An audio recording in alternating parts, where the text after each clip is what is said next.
Halo, selamat siang pemirsa. Kembali Anda menyaksikan podcast Inkindo Jawa Tengah. Bersama saya Santi Rosalia. Dan kali ini saya akan berbincang-bincang mengenai Inkindo Jawa Tengah. Tentu saja yang luar biasa. Ini sudah mulai kita mengenal Inkindo Jawa Tengah. Yang waktu kita pertama talkshow dulu ada yang bilang ya, Inkindo itu apa sih? Bahkan Pak Ketua mengatakan, ada yang mengatakan bahwa itu adalah salah satu organisasi olahraga, begitu ya. Tapi ternyata bukan. Nah, hari ini kita akan lebih mendalam lagi, lebih in-depth lagi, ada apa sih di Inkindo itu sebetulnya. Dan siang hari ini saya sudah bersama Pak Ketua Inkindo Jawa Tengah, tentu saja ada Bapak Thomason. Selamat siang Pak Thomas. Selamat siang Mbak Santi. Sehat Pak? Alhamdulillah. Luar biasa. Ini kalau melihat Pak Thomas itu wajahnya, auranya selalu ke surga. Jadi bicara itu luar biasa, semangat itu harus terjaga gitu ya. Dan hari ini saya mendapat satu kehormatan karena harus kuliah dengan salah satu anggota DPS ya, Pak Thomas ya. DPS itu adalah Dewan Pengkajian Strategis. Badan. Oh, sorry, BPS, Badan Pengkajian Strategis. Baik, dengan Prof. Sriana. Selamat siang Prof, apa kabar? Sugeng siang, selamat siang Mbak Santi. Kabar harus luar biasa. Luar biasa. Ya. Begitu saya ketemu dengan Prof. Sri, saya mengatakan bahwa beliau itu humble banget. Saya kadang-kadang grogi kalau ketemu sama profesor, tapi kali ini saya sangat santai ngobrol sama beliau ya. Baik, Pak Thomas, sebelum nanti kita akan berbicara tentang isi dan apa yang akan kita diskusikan hari ini, boleh tahu dulu Pak, BPS apa yang peran apa untuk bisa membuat Inkindo itu semakin bisa lebih kuat lagi Pak? Jadi Inkindo dalam perannya bersama masyarakat itu menurut saya perlu ada satu badan yang membantu kami tentang strategi atau isu-isu strategis yang harus kita sikapi karena memang banyak hal yang kami perlu dibantu. Kami ingin menjadikan negara ini GCG, Good Corporate Governance, itu perlu seorang pembimbing, yaitu perguruan tinggi, dan di sini kita melibatkan para profesor, doktor, kemudian mereka itu membantu kami dalam mencapai cita-cita yang benar-benar mulia, yaitu menjadi konsultan yang sangat profesional. Kira-kira demikian Mbak Santi. Baik, dan mungkin ini salah satu program yang dilakukan oleh Inkindo, ada capacity building untuk pengurus Inkindo Jawa Tengah ya, Pak Ketua ya. Nah ini Prof. Sri, bicara soal isu strategis yang tadi sudah disampaikan oleh Pak Ketua ya Prof ya. Dari capture atau mungkin helicopter view yang sudah di mapping oleh Prof. Sri, apa sih isu strategis yang harus ditangkap, kemudian apa yang harus menjadi PR dan diselesaikan bersama Prof? Ya, oke. Selamat siang para pemirsa. Terima kasih. Ini pertanyaan yang baik ya untuk Mbak Santi. Jadi seperti apa? Saya menyambung apa yang disampaikan oleh Pak Ketua, ya, Pak Thomas ini tentang BPS ya. Jadi ada namanya Badan Pengkajian Strategis. Sementara ini memang berdasarkan hasil identifikasi ini keberadaan dari Inkindo ini merasa ya, merasa kurang membumi kan itu ya. Membumi dalam arti sebagai harapannya kan sebagai mitra pemerintah dan juga terkait dengan keterlibatan kita dengan masyarakat itu. Maka kita mencoba bagaimana caranya supaya Inkindo ini melalui Badan Pengkajian Strategis ini supaya membumi. Saya baru ngobrol-ngobrol dengan Pak Ketua waktu itu. Ini ternyata sudah dilakukan namanya MOU ya. MOU dengan perguruan tinggi terkait dengan namanya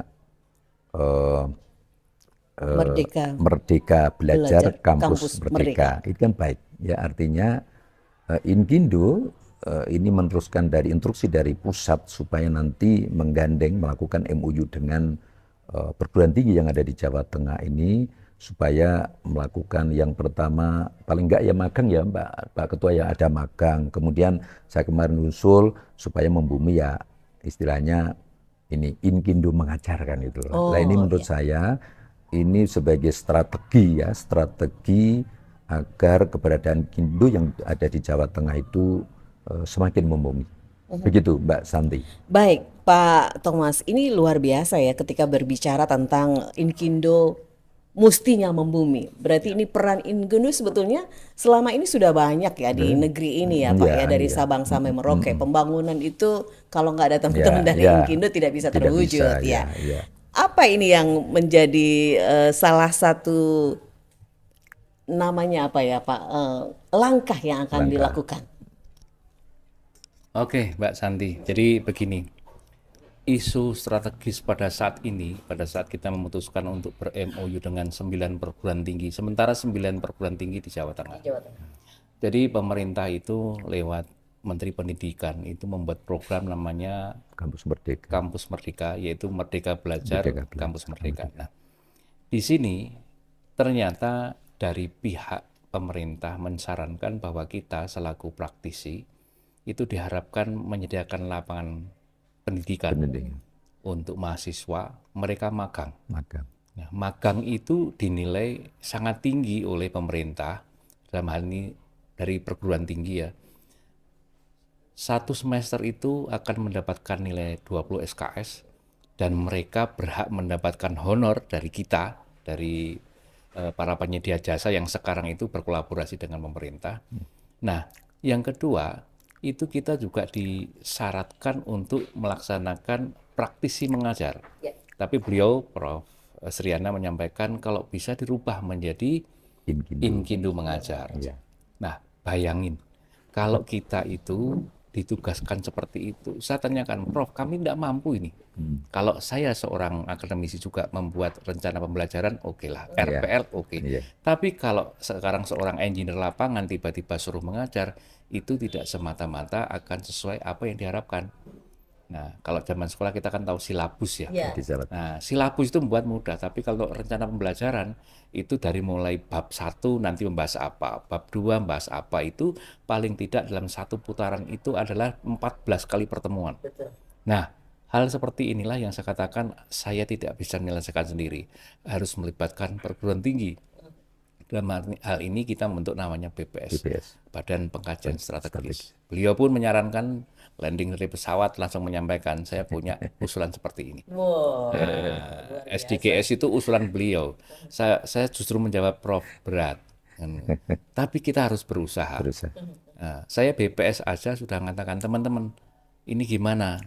Ya kita upayakan, karena bukan hanya menerima mahasiswa magang dari Kampus Merdeka tadi, tapi memberikan honor bulanan kepada mereka. Tapi syaratnya mereka harus full time kerja di tempat kita. Berarti kita menyediakan apa coba? Alat kerjanya, tempat kerjanya, kemudian target pekerjaan yang harus dicapai sesuai dengan MPKS tadi. Kira-kira gitu Mbak, kan berat banget. Nah, beliau ini adalah solusi kami untuk berpikir bersama. Gitu Mbak.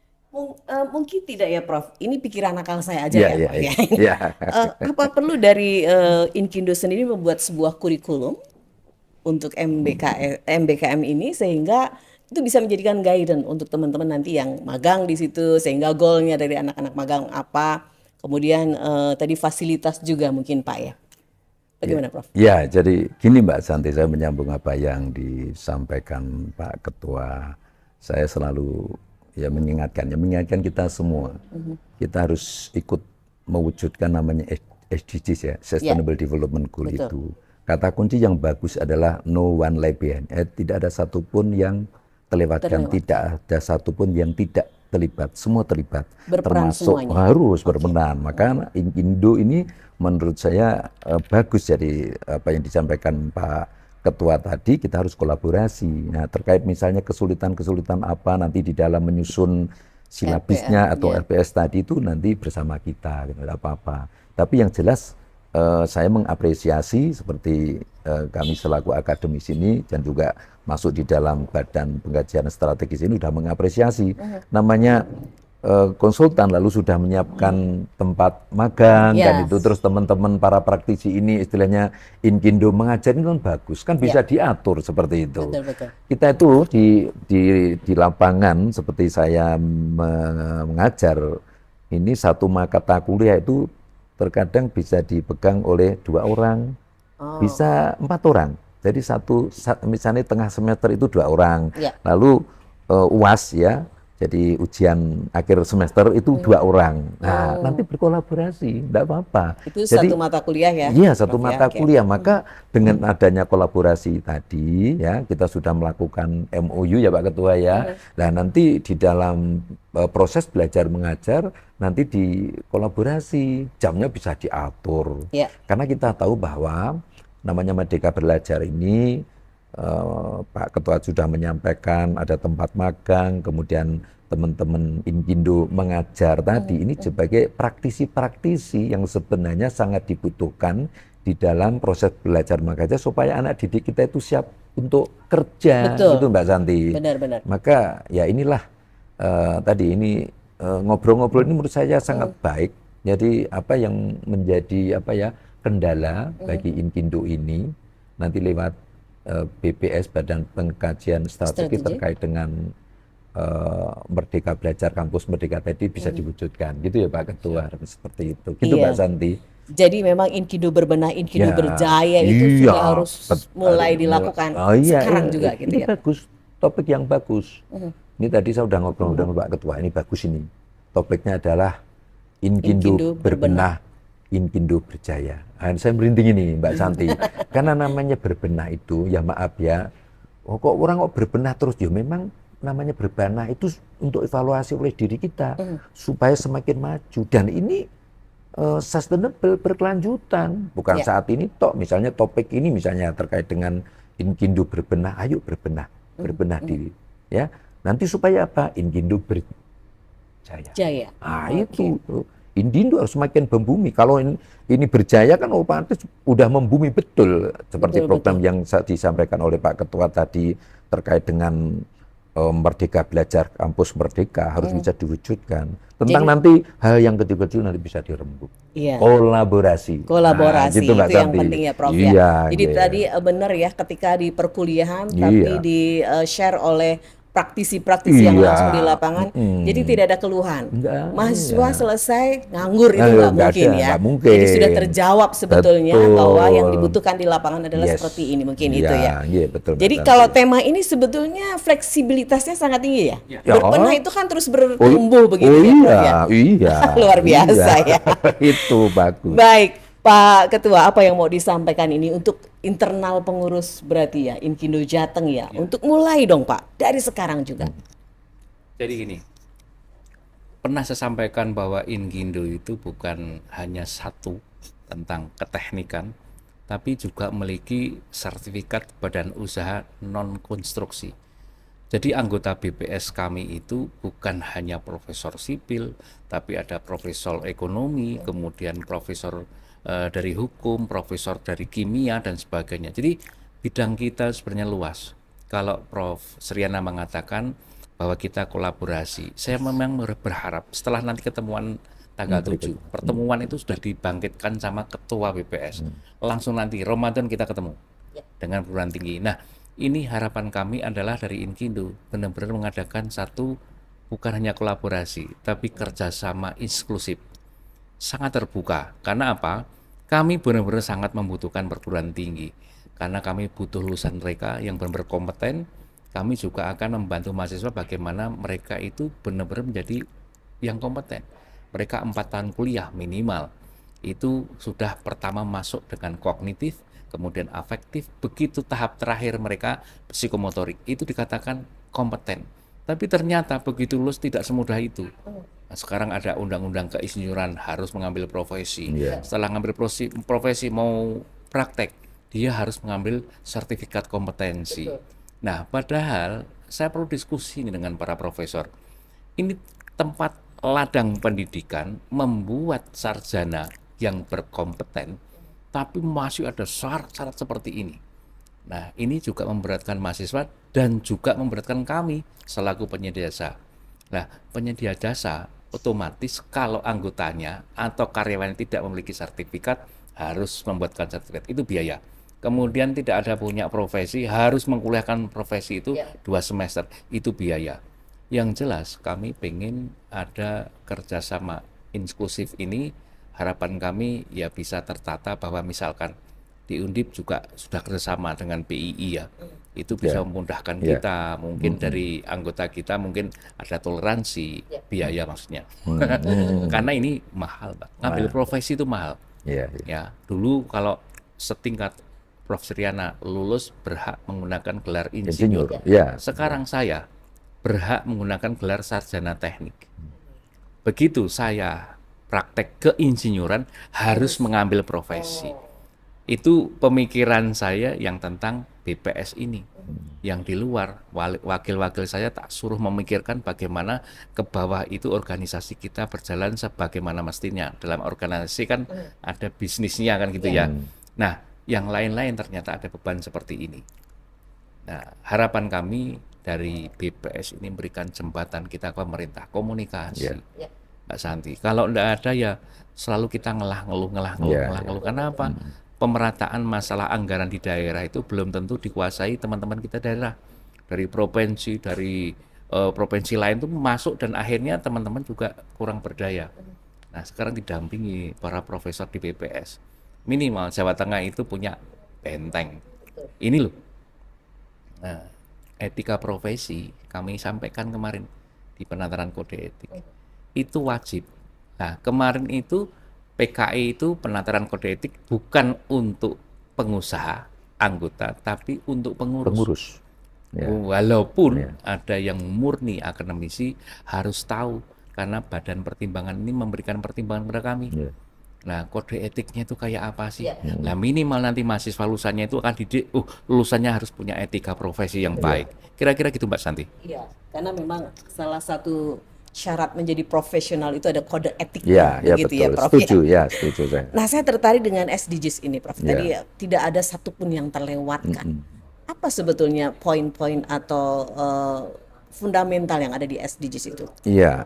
Oke, terima kasih Mbak Santi. Jadi fundamental di dalam yang namanya Sustainable Development Goal itu sebenarnya ada 17 tujuan, ada 169 target. Nah, yang ada di situ yang terakhir nomor 17 itu bermitra, berkolaborasi itu maksud saya. Nah, ini sebenarnya fundamental menurut saya tadi. Jadi dengan cara berkolaborasi itu dengan bermitra para pihak, khususnya misalnya kayak untuk mendukung terkait dengan Merdeka Belajar Kampus Merdeka tadi, itu ya tadi kolaborasi. Kalau ada kesulitan tadi perlu disampaikan supaya ya target tujuan akhir di dalam Merdeka Belajar Kampus Merdeka ini untuk anak didik kita itu bisa diwujudkan seperti itu. Jadi maka bermitra, berkolaborasi maksud saya seperti itu. Baik. Tuh, Mbak Santi seperti itu. Baik, Prof. Mungkin di akhir perbincangan bisa menyampaikan beberapa hal kepada teman-teman di Inkindo ya, untuk energizer mungkin juga dan juga enlightening ya. Silakan. Oke. Terima kasih Mbak Santi. Yang pertama saya terima kasih ini diundang gitu ya. Ada Pak Ketua, ada Mbak Santi yang ya berbincang-bincang dengan kita ini. Yang pertama gini. Yang pertama tadi topiknya menarik kan ya. Inkindo berbenah, Inkindo berjaya. Amin kan itu ya. Amin. Nah, lalu apa yang harus kita lakukan? Ya pasti ya Inkindo itu harus membumi seperti itu. Ya supaya membumi bagaimana teman-teman para anggota. Ini kan Pak Ketua ini kan sebenarnya berpikirnya bagaimana anggota-anggotanya itu ya sesuai yang diharapkan itu ya Pak Ketua. Nah, ya saran saya harus berinovasi kan itu. Inovasi. Oh ini loh saya. Jadi betul-betul punya kompetensi yang ada di situ sehingga bila seseorang itu sudah menunjukkan inovasinya lalu direspon oleh pemerintah kan itu kan jadi mitra pemerintah. Tanpa inovasi nggak bisa ya teman-teman, tolong nanti teman-teman anggota Inkindo ya bukan hanya ya maaf ya, aku ingin cukup ya enggak ya enggak boleh. Mindset ini harus berubah. Demikian loh, Prof. Lagi makanya tadi saya merinding tadi kan Pak Ketua tadi sudah udah sing direktur pada kuliah lagi. Sampai gitu ya Pak Ketua ya.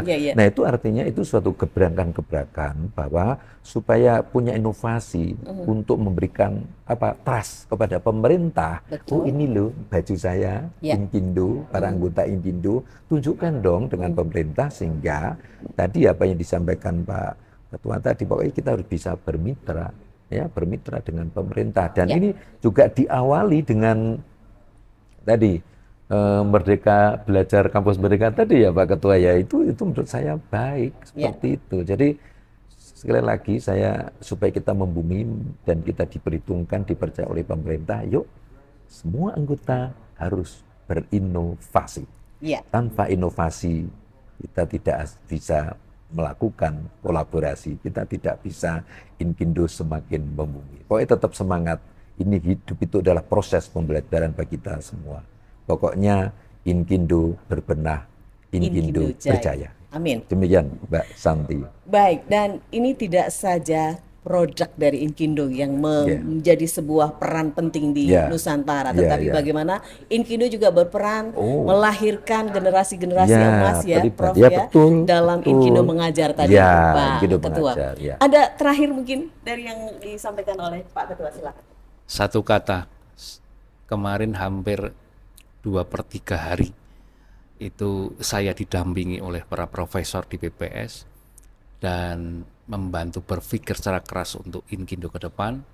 Yang jelas ada satu pameo yang berbeda sekarang. Yang namanya mahasiswa itu sekarang kalau lulus, itu yang ditanyakan bukan lulusan mana, tapi lulusan apa. Nah ini PR-nya bagaimana? Ya kita dibantu BPS ini merubah generasi-generasi baru ini. Jangan berpikir aku kuliah di mana, tidak, tapi inovasi tadi membuat mereka menjadi berkualitas. Ingat, pada saat kita menerima yang namanya anak magang, itu mereka akan melamar dulu ke kampus, akan diseleksi. Tapi magang mendapat 20 SKS 6 bulan masih mendapatkan honor, mendapatkan pengalaman lagi. Nah ini berarti pemerintah berharap memang mahasiswa ini menjadi mahasiswa yang berkualitas. Sudah tidak dilihat kamu lulusan mana, tidak, lulusan apa. Saya kira demikian Pak Santi.